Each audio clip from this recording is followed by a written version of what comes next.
guys, it's Natalie and welcome back to my channel. In today's video, I'm going to be doing a September wrap-up video, and I feel like it's been forever since I've just done a monthly wrap-up video. I feel like I've been doing like 6-month wrap-up videos, so I'm super happy to be reading consistently again and making videos consistently again. It feels really nice to be back on the channel, and I can't wait to talk about all the books that I read. I have a comfy, cozy, seasonal hard apple cider to accompany me this video, so if you are of legal drinking age, then do the same, or if not, grab a hot cocoa and let's get into all the books I read in September.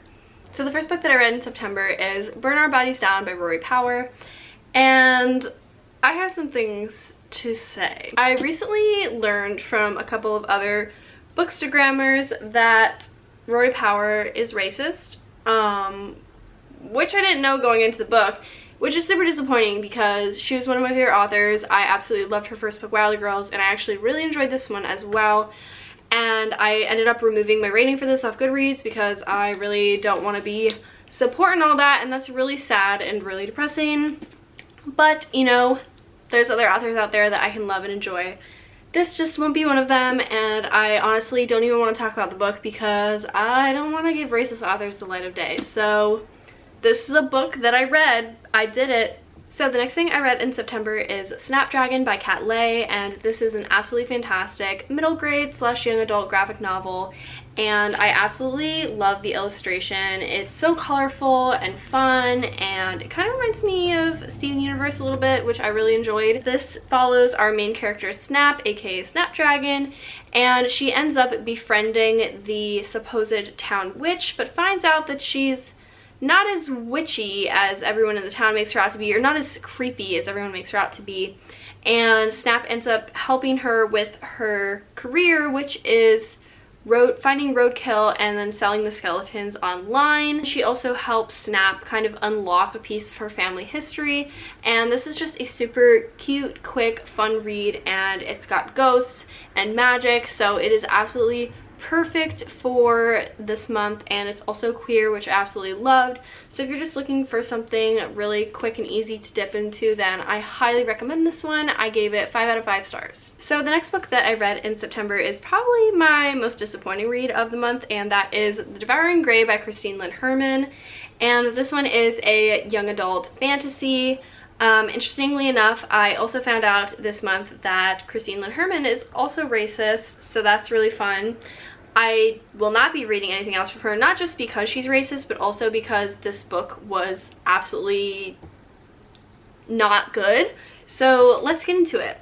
So this book basically follows this town in New York where there's these 4 founding families. The family's founders, or the founders of the town, they trapped a beast inside of the Gray, which is kind of like a clone of the town, but trapped and suspended in time in like this very grayscale version of the town. And the beast is trapped there, and every equinox the beast comes out and like tries to eat somebody or take somebody, and it's up to the founding families to guard the town. There's multiple perspectives in this book, but our mostly main character, Violet, her family comes to the town in order to look after her estranged aunt, and she and her mom don't really know much about the founding families and the Gray and the beast, so it's kind of all a learning and unraveling experience for Violet, and they just try to stop the beast. I honestly have no idea where to begin with this book. First, I'm just going to start off by saying that this very much reminded me of Riverdale, and not in a good way. It was just way too dramatic for me, and all these teens are just like in love with each other and want to bang so bad, and like they can't even focus on like the beast or anything else because of their own personal drama, and it's just so fucking annoying. I'm gonna be honest, it's annoying. This book was also not cohesive whatsoever, and all of the events that you think are going to happen don't happen, and then shit just hits the fan and nothing makes sense. Like, the last few chapters of the book made absolutely no sense at all, and I just closed the book and I was like, are you serious? That's it? Are you kidding me? So overall, I just like didn't really vibe with this book. The writing was okay.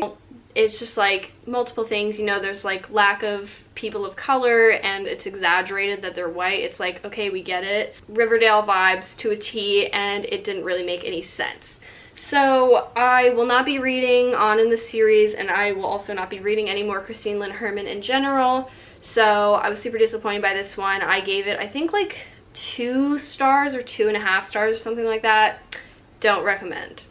So the next book that I read in September is probably the best book that I read this month, and that is Practical Magic by Alice Hoffman. This is my first time ever picking up an Alice Hoffman book, and I've heard so much about this book and about the movie and just this author in general. Her books tend to get a lot of hype in the book community, and I have never read or watched her movies or anything, so I was like, okay, I'm gonna give this one a try. And I honestly had no idea what to expect, and I've owned this book for a while, but I absolutely loved it, and I think it was fantastic. So this book follows our 2 main characters, Jillian and Sally, who get orphaned as children and taken in by their aunts. And in their town, everyone is very weary of the Owens women and are superstitious about them and walk 5 feet in the other direction when they see them. But they do come knocking on the Owens women's back door when they are lovelorn and looking to have kind of like a spell or ritual done so that their lover will notice them. And this kind of ingrains what love can do to people into Jillian and Sally as children, and you kind of see them grow up and how they both interpret love differently. So like I said, I absolutely love this book. I gave it 5 out of 5 stars. I think the writing was so beautiful and the story was very touching. I found myself tearing up, laughing out loud, and I just really loved this. It was a great story about love and desire and what it can do to people and how it can drive people apart, and I just think this was absolutely fantastic, and I can definitely see myself reading this book again. So yeah, I highly recommend this one for the spooky season. It's just fantastic. Okay, so the next few books that I read this month are from my library, so I don't have physical copies. I just returned them today, so I'll be putting up photos of them instead. So the next book that I read in September is Songs from the Deep by Kelly Powell. So this book follows our main character Moira, who lives on an island where sirens lurk in the depths of the water. And the town kind of has a love-hate relationship with the sirens. Some of them really respect the sirens and want them to coexist. And then some people don't like the sirens and want to harm them and hunt them, as there used to be a hunting allowance on the island so that people could hunt the sirens. But there is a hunting ban, and after some murders take place on the island, everyone is convinced that it's the sirens' work and they want to lift the hunting ban. But our main character Moira has a deep respect and love for the sirens, just as her father did, and amidst the attempts to lift the hunting ban, she is determined to find the real murderer, who she suspects is just a human. So I ended up enjoying this book. I ended up giving it 3.5 out of 5 stars. I think it was good. It was entertaining, but I don't really, you know, think it was reinventing the wheel or anything in terms of YA fantasy. I did find it really interesting though, because I do love sirens and I love books that take place on an island, and I also love that this took place in the 1900s or 1800s. I wasn't sure of that when I first started reading it, but I was happy to find out that it was historical, and I think that adds a really nice touch to the book, and it's definitely more atmospheric. And that's something I really did like about the book, that it was super atmospheric and there was a little touch of romance in there, which I really enjoyed. I think the ending was just like a tad bit predictable, but other than that, I think the book was really good, and I think it's a very good end of summer transition to fall read, because it does take place on the cusp of September. So yeah, overall, like I said, give this one 3.5 out of 5 stars. I recommend this one. So the next book that I read in September was probably the second most disappointing book that I read this month, and that is Resurrection Girls by Ava Morgan. This is a young adult magical realism kind of book, and this one follows our main character Olivia, who is torn up about her brother who passed away 3 years prior in a drowning incident, and she's just a shell of herself until this new girl comes to town, and she's very eccentric, and so is her family. She moved with her mother and her grandmother, and Olivia finds it kind of odd that there's no men in their family and that they're just kind of weird in general, and Olivia finds herself drawn to Kara. She gets caught up with Kara's habit of writing letters to people on death row, and they kind of call themselves the Resurrection Girls. And along the way, Olivia finds herself and she gets through her grief a bit. So I ended up giving this book 2.5 stars. I really didn't love this one. I was actually kind of enjoying it most of the way through, but towards the end it just got so confusing. Nothing made any sense anymore, and it just did not go where I was thinking it was gonna go, and that was super disappointing for me. I did like the magical realism aspects. I just feel like it could have been done differently. I think that grief was dealt with really well here, but overall it just wasn't super cohesive. I didn't really understand the point at the end of it, and yeah, I don't know. Like I said, gave it 2.5 out of 5 stars. Wouldn't recommend it, but also wouldn't not recommend it. I don't know. If you want to give it a go, by all means.